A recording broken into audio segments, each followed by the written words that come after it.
Бала шабытты қайдан алады? Балам өте талантты, қарым-қабілеті мықты, қолынан көп іс келеді, сөйте тұра ештеңе істегісі келмейді. Ол өзі не қалайтынын да білмейді. Мұндай баланы не істеуге болады? Бұл қазіргі ата-ананың ең көп қоятын сұрағы. 21 ғасырда мамандықтың түрі көбейді. Қазіргі жас буынның таңдау мүмкіндігі мол. Бірақ адам табиғаты сондай, мүмкіндік артқан сайын кері тартуға бейім тұрады. Қазіргі жастар мамандық таңдауға қатты қиналады. Бұған түрлі факторлар әсер етеді. Бірде ата-ананың ықпалы себеп болады, баланың қалауымен санаспай шешім шығарып береді. Енді бірде көзқарасы қалыптаспаған жастар бір бағытқа нық бекімей, әр саланы бір қызықтап жүріп қалады. Заман ағымы жылдам өзгеріп, кәсіп түрлері қамыстай қаулай береді. Бірінен бірі асып түскендей көрініп, адамды арбайды. Жас бала өзінің бейімі мен жүрек қалауын кейінге ысырып, барынша жұрт алдында абыройлы қылатын мамандыққа кеткісі келеді. Одан бөлек кей жасөспірім мектеп бітірген уағында өтпелі кезең дағдарысына тап болады. Сондықтан бала өзінің не қалайтынын, қолынан не келетінін білгені маңызды. Бір сөзбен айтқанда, арманы болу керек. Бала өзінің қай іске қабілетті екенін, қолынан не келетінін білгені жақсы. Бұл оны күйзелістен сақтайды. Ең қиыны адамның өзіне не керегін білмеуі. Көңілі қаламаған іске жегілу тіпті аянышты құбылыс. Ал нағыз қасірет оның ештеңе қаламауы. Баланың неге қызығатынын, қай мамандыққа бейімі бар екенін, болашағын қай бағытқа бұруға болатынын анықтауға жәрдемдесу ата-ана мен мұғалімнің міндеті. Себебі кейде бала өзінің неге қызығатынын, неге бейімі бар екенін өзі де білмейді. Мұны анықтау үшін ата-ана баласымен жеке жұмыс істесе болады. Мәселен, бірігіп әртүрлі тақырыпта кітап оқу қажет. Музыка, спорт, ғылым, өнер, құтқарушылар, өрт сөндірушілер, экология, жан-жануарлар жайлы. Яғни балаға әртүрлі құндылықтар ұсынылады. Өмір көрмеген бала әлемде қандай мамандық, қандай іс барын, олардың өн бойында қандай мән жатқанын әлі білмейді. Сол үшін ата-ана оны көркем шығарма арқылы тәрбиелеп, көрсетіп беруі керек. Қай шығарманы оқығанда баланың көзі жанып, қызығушылығы артса, сол бағытта тағы да бірнеше әдебиеттер жинап, интернеттен сол туралы мәліметтер беріп оқытып көруге болады. Шын қызыққан бала ерінбей ізденуге кіріседі. Міне содан кейін баланың қызығушылығына қарай үйірмелерге апаруға болады. Ал музыкаға ешбір әуесі жоқ баланы қинап фортепиано ойнатып, спортқа қызықпайтын баланы кәсіби бассейнге жіберу көп жағдайда психологиялық кері әсер тудырады. Ерік қалау адамның ең басты құндылығы. Оған қол соғуға ешкімнің хақысы жоқ. Адамның қалауын аяққа таптап, еркіндігін тұншықтыра берсе, ішкі қарсылығы арта береді. Сондықтан көп проблема баланың ерік қалауын дұрыс түсінбегеннен кеп шығады. Элизабет Лукас жетістікке жетуге септігін тигізетін 3 нәрсені атап өтті. Олар жеткілікті қабілет, қолайлы орта және ерік жігер.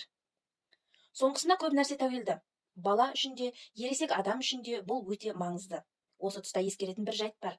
Кейбір істер адамның құлшынысын талап етпейді. Үй жинау, көлік жөндеу, кір жуу, киім үтіктеу, тамақ жасау сияқты істер біреу үшін сүйікті іс бола алмайтын шығар. Бұл істерді құлшыныспен атқарып шығасын дей алмаймыз, бірақ соның өзінде оны қалайда жасап отыруға міндетті сезінеміз. Себебі солай етсең ғана үйің жинақы болады, көйлегің таза тұрады, көлігің жақсы жүреді. Түптеп келгенде бұл істер де адамның қалауына жатады. Сондықтан балалар осындай ішкі ұстанымға үйренуі қажет. Бірақ бала мұны ата-ананың көмегінсіз, яғни мотивсіз үйрене алмайды. Әдетте ата-ана баласына мотив болсын деп марапаттау немесе жазалау тәсілдерін қолданады. Алайда марапаттау мен жазалау кезінде екі нәрсеге сақ болыңыз. Бірінші, балаға ұзақ мерзімді мақсатта уәде беруге де қорқыту да өзін ақтамайды. Мәселен, жас жігітке қартайғанда буындарын қақсамасын десең, үнемі денеңді шынықтырып, таңғы жаттығу жаса десең, бұл оларды шабыттандырмайды. Себебі қарттыққа дейін әлі талай жыл бар. Оның үстіне буын қату, буын қақсау дегенді түсінбейді. Бірақ бас ауырғанда, оған ауруды бірнеше минутта басатын дәрі ұсынсаң, бірден ұмтылады.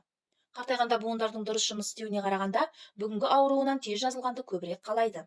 Сондықтан баланы болашақтағы күмәнді жетістіктермен дәмелендіруі пайдасыз. Есілдерді ойын боп тұрған балаға ағылшын тілін дұрыс оқысаң, өскенде шетел көресің деудің еш мәні жоқ. Шетел көру оған күшті мотив бола алмайды. Себебі оған дейін әлі неше жыл өмір сүруі керек.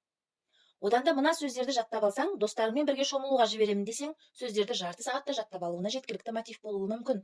Тура сол сияқты қыдырымпаз жасөспірімдерге осылай қаңғи берсең, оқуға түсе алмай қор боласың, қолыңа кетпен ұстатып, егінге таяқ ұстатып малға саламыз деп қорқыту арқылы жеңіл жүрісін тоқтата алмаймыз. Екінші қауіп мынау. Егер баланы үнемі тіл алғыш болғаны үшін, бестік баға әкелгені үшін, жақсы тәртіп үшін ғана мақтай берсе, онда ол ата-анасы ұнатқан істі ғана істей бастайды. Бұның зардабы мынада. Бала, ата-анам мені жақсы баға алғанда, тәртібім дұрыс болғанда ғана жақсы көреді деген қате түсінікке ұрынады. Сосын ата-анасының өзіне деген махаббаты шынайы екеніне сенбейді. Баланың ойынша ата-ана үшін баланың өзі емес, оның тәртібі мен жетістігі ғана құнды. Уақыт өте бұл ой оның жүйкесін шығартып, мазасын қашырады. Сосын күндердің күнінде ата-анасының өзі туралы не ойлайтыны оған бәрібір болып қалады. Осыған дейін тырысып, күш салған нәрсенің, яғни мотивтің бәрі күйрейді. Күйреген сол, қолынан келсе де ештеңе істегісі келмей жатып алады. Бұл наразылық құрбы-құрдастарынан қолдау тауып, соларға ере бастайды.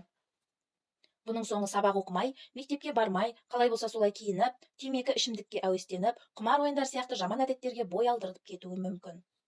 Жағдайдың мұндай қорқынышты бағытта өрбіп кетуіне ата-ананың тікелей қатысы жоқ шығар, бірақ ата-анам мені ешқандай жетістігіме қарамастан шын жақсы көріп жеке тұлға ретінде бағаламайды деген ойдың өзі жасөспірім үшін кәдімгідей қауіп. Бұдан шығатын қорытынды мынау: баланы марапаттағанда абай болыңыз. Дұрысы, баланың қолынан келген әрбір іске шын қуанышты екенімізді, шынайы ризашылығымызды білдіру керек. Сонда бала өзінің жетістігіне қуанып шаттанады. Мысалы, бала кішкентай тастардан мұнара тұрғызып, соған өзі тамсанып қарап тұрады. Мұндай еркін шығармашылық адамды шабыттандырады, өмірге ынталандырады. Осындай кезде анасы күлімдеп, басынан сипаса, балаға қосымша күш дариды. Мұнара құлағанда анасы басынан сипап жұбатса, жаңасын қайта бастап көруге стимул болады. Ата-ана тарапынан жиі болатын қателіктің бірі мынау: бала тыныш отырғанда көңіл аудармай, бірдеңе бүлдіріп қойғанда ғана байқап қалу. Бала үнемі өзіне көңіл бөліп, көп уақыт арнағанды қалайды, бірақ балалардың дені ата-анасы өзіне тек бұзықтық жасап, бір нәрсе бүлдіргенде ғана көңіл бөлетінін байқайды. Сондықтан олар үшін мүлде көңіл бөлмегеннен гөрі ата-анасының ашуы мен кінәлауы артығырақ. Кінәлау дегенде бірден жазалау сөзі ойға оралады. Бұл тәсілді сирек қолданған абзал. Агрессия агрессияны тудырады. Жазалау бар жерде қарсылық таныту да бар. Әрине баланы жөнге салу қажет, бірақ тәрбие баланың қателіктері мен олқылықтарын түзеуден ғана тұрмайды ғой. Тәрбие кешенді педагогикалық концепцияны қажет етеді. Жазалауға қарағанда жөнге салу себеп-салдарлы байланыста есепке алады. Мысалы, бала ыдысты сындырса, өз ақшасына жаңасын алдырады. Малды тепті ме, онда бір ай қораны тазалап, жем-шөбін салады. Інісінің ойыншығын тартып алса, кешірім сұрап ойыншықты қайтарады. Анасына өтірік айтты ма, анасы онымен бір күн бойы сөйлеспейді. Осындай тәсілдермен баланы жөнге салу көбіне пайда бермейді. Мұның астарында балаға сен маған не істесең, мен де саған соны істеймін деген теріс түсінік жатыр. Мұндай жағдайда бала үлкендер кекшіл деп ойлап, соған үйрене бастауы мүмкін. Балалардың ішіндегі ең өжеті ғана тыйымды ашық бұзып, ата-анасынан таяқ жейді. Көбісі үндемей жүріп бүлдіреді, немесе бүлдірген ісін басқаға жаба салады. Қорыта айтқанда, мадақтау мен жазалау мотивацияны қалыптастырмайды. Қамшымен немесе тәтті қантпен жануарларды ғана жаттықтыруға болады. Мотивация шабытты талап етеді.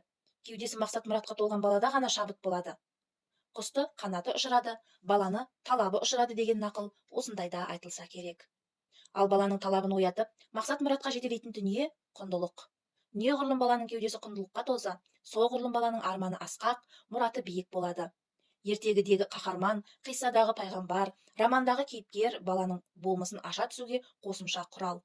Еліктеген идеалы неғұрлым асқақ болса, баланың алар асуы да биік болады. Геттинген университетінің нейробиологы Геральд Гютер менталды денсаулық жайлы баяндама жасады. Ол биологиялық көзқарас жағынан шабыттың адамнанғысыз ғажайып рөліне тоқталған. Баяндамадан үзінді.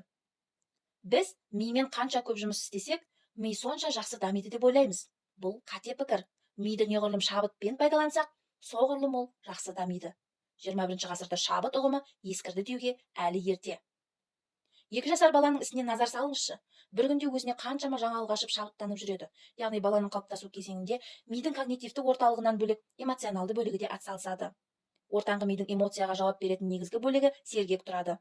Біз үнемі бір нәрсеге қуанып, шаттанып шабыттанғанда нейрондық байланыстарға тыңайтқыш беріледі. Оны нейропластикалық трансмиттер деп атаймыз. Яғни біз тақпақты қиналып жаттағанда емес, шабытпен жаттағанда миға тыңайтқыш бөлінеді. Ғылыми тілде айтсақ былай болады. Дабылдың рецепторлы жасуша аралық коммуникациясы кезінде ойламаған жерден ген экспрессиясы өзгеріске ұшырап, жасуша өзегі жаңа белок жасап шығара бастайды.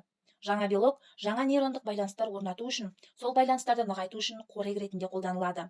Сіз үнемі бір нәрсеге шаттанып, шабыттанған кезде миыңызды суарып, тыңайтып жатқандай боласыз. Сондықтан да шабыт кезінде істелген жұмыс, оқылған кітап, нейрондық тығыз байланыстың арқасында мида мықты сақталады. Құрметті ата-ана, шабытпен оқылған сабақ сіңімді, игерілген ғылым өнімді болады. Қалай болғанда да біз баламыздың алғашқы құлшынысын қолдауымыз керек. Мектеп жолы бұл өмірді ұғыну жолы, ал ол жайлы естеліктер өмір тәжірибесінің бір бөлшегі.